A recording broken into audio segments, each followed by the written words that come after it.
श्रीमद् भगवद गीता के पास आपके हर प्रश्न का उत्तर है।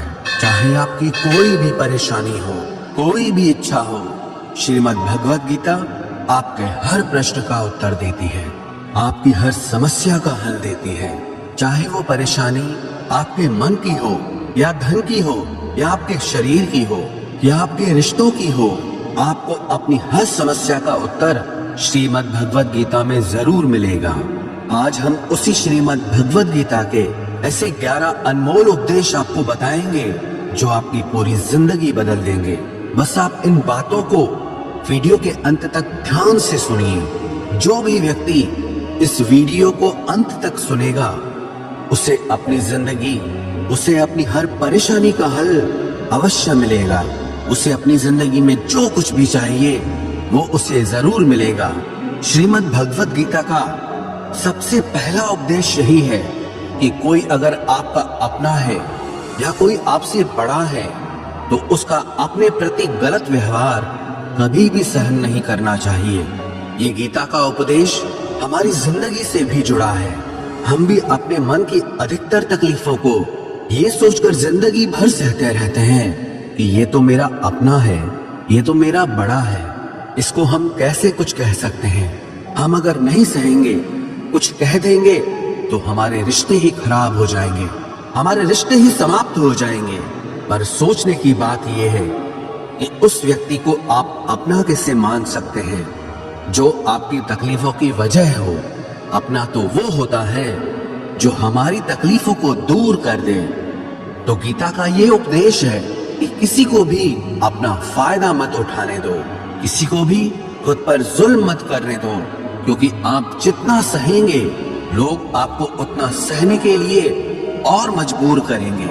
गीता का पहला अध्याय जिसका नाम अर्जुन विषाद योग और दूसरा अध्याय जिसका नाम सांख्य योग है, उसके आरंभ में अर्जुन ने श्री कृष्ण के आगे अपना दुख प्रकट किया है कि हे केशव, मैं कौरवों से कैसे युद्ध कर सकता हूँ। ये सब तो मेरे अपने ही हैं। मैं कैसे भीष्म पितामह और द्रोणाचार्य से युद्ध करूंगा, क्योंकि वो दोनों मेरे पूजनीय हैं। इसलिए इन गुरुजनों को मारने से तो अच्छा है मैं भिक्षा के अन्न को खाकर अपने जीवन का गुजारा करूं।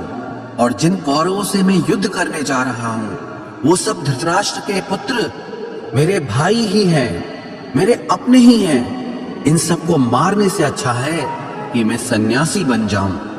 तो श्री कृष्ण ने अर्जुन से कहा कि यहाँ कौन अपना है और कौन पराया है। जो अधर्म करता है उसके साथ युद्ध करना तुझे मोक्ष और मुक्ति देगा। तू अपने इस मन के मोह को त्याग दे, नहीं तो सारा जग तेरी निंदा ही करेगा, तुझे डरपोक कहेगा। बात अपने पराये की नहीं है, बात धर्म और अधर्म की है, बात सही और गलत की है। अगर तू गलत को सहेगा, उसका अंत नहीं करेगा, तो गलत करने वाले को और बल मिलेगा, वो और भी गलत करेगा। इसीलिए मन के मोह को त्याग करके तो युद्ध कर। महाभारत की एक और कहानी भी है। जब अर्जुन के पुत्र अभिमन्यु की युद्ध में मृत्यु हो जाती है, तब अर्जुन बहुत दुखी होता है, रोने लगता है। वो श्री कृष्ण से कहने लगा कि मेरा पुत्र अभिमन्यु मर गया है, मैं ये दुख बिल्कुल भी सहन नहीं कर सकता, मैं भी अपने आप को समाप्त कर लूंगा। फिर भगवान श्री कृष्ण उसे आत्माओं के लोक में लेके गए, जहां अभिमन्यु आनंद से बैठा हुआ था, क्योंकि उसने क्षत्रियोचित व्यवहार किया, इसलिए उसे उत्तम पद की प्राप्ति हुई। जब अर्जुन अभिमन्यु के पास रोते रोते पहुंचा, अपने पुत्र को देखकर अर्जुन बहुत प्रसन्न हुआ।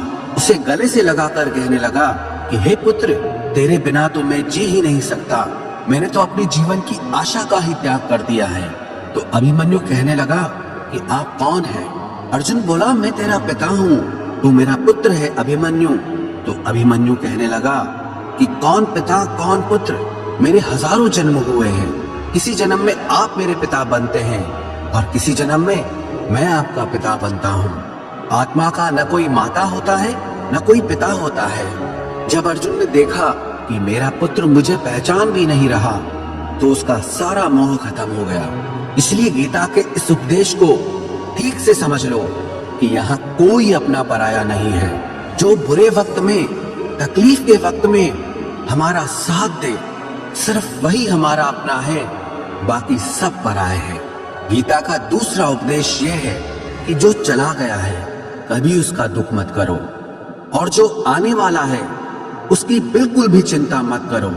जब महाभारत का युद्ध चल रहा था तब अर्जुन ने श्री कृष्ण से कहा कि अगर यह युद्ध हुआ तो करोड़ों लोग मारे जाएंगे।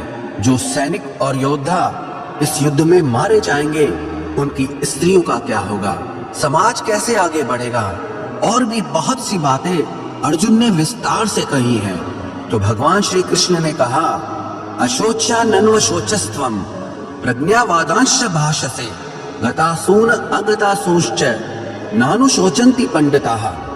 श्री कृष्ण बोले, हे अर्जुन, तू बड़ी बड़ी ज्ञानियों जैसी बातें करता है, लेकिन जो सच में ज्ञानी होता है, वो जो लोग मर चुके हैं, जा चुके हैं या एक दिन जाने वाले हैं, उनकी चिंता नहीं करता है, उनका दुख नहीं करता है। तेरे हाथ में कुछ भी नहीं है, तू चाहकर भी कुछ कंट्रोल नहीं कर सकता। जीवन और मरण ये तो प्रकृति की नियति है। इसीलिए जो ज्ञानी होता है वो किसी के मरने पर भी रोता नहीं है। ज्ञानी जन ना ही बीते हुए कल का शोक करते हैं और ना ही आने वाले कल की चिंता करते हैं। इसीलिए जो होने वाला है वो होकर ही रहता है, और जो नहीं होने वाला है वो कभी नहीं होगा। ऐसा निश्चय जिसको समझ में आ जाता है, जिसकी बुद्धि में आ जाता है, उसे कभी कोई चिंता नहीं सताती, कोई दुख नहीं सताता। हमारे सारे दुखों का कारण ही यही है। या तो हम जो वक्त गुजर चुका है उसे सोच सोचकर परेशान होते रहते हैं, या भविष्य की चिंता कर करके खुद को बीमार कर देते हैं, नष्ट कर देते हैं।